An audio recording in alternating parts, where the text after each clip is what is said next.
यहाँ क्रोसियामा चाहिँ सिस्नो छ सिस्नो सिस्नो पाउँछ यस्तो सिस्नो नि पाउँछ गाइज पोल्छ नि पोल्छ सुन्दैछ गाडी समाउँदैन एकदम ल बाटो छोडिदिनु पर्यो भाइहरूलाई गो गो गो गो ओ ठक्यो हामी सिस्नो गाडी पठाइदिनु ल चाहिँ हाम्रो यहाँका गुरिलाका केटाहरू हिँड्दैछन् बुट चाहिँ बुट यो चाहिँ तल्लो बाटो हो हाम्रो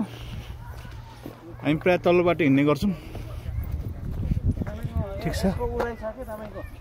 यो टिपेको थियो कि तिनीहरूले यस्तो यहाँबाट टिपेको थियो खान्छ त यो यस्तो उहाँ सिस्नो टिप्दै हुनुहुन्छ मलाई यो सिस्नै हो त सिस्नो लगेर बनाएर खानुपर्छ ल यो चिन्नुहुन्छ भने कतिपयले भनिदिनु होला सिस्नो हो कि यो घाँस हो भन्ने कुरो तर यो गनाउँदैन केही पनि बासन सासन केही छैन यस्तो घाँस यस्तो के भन्छ दाना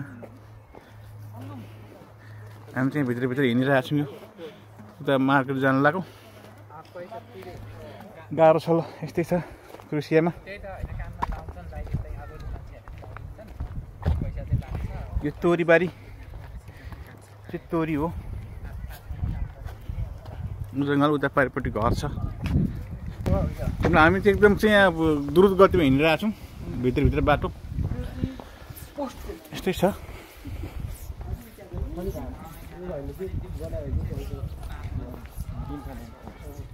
मौसम एकदम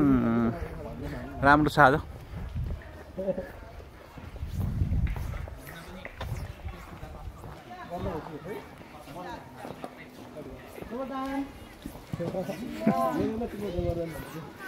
यहाँ चाहिँ खेल्ने ठाउँ हो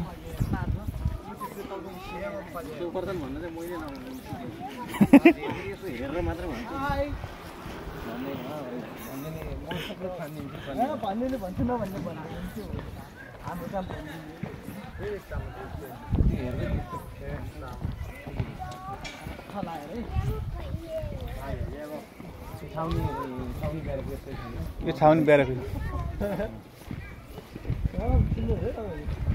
यो चाहिँ पुरै गेम भइरहेको छ यहाँको लोकल केटाहरूको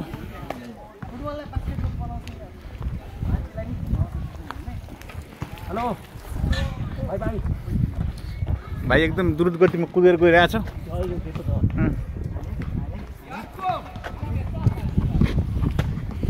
ल भाइले गोल हान्दियो ल यो रङ्गशाला हो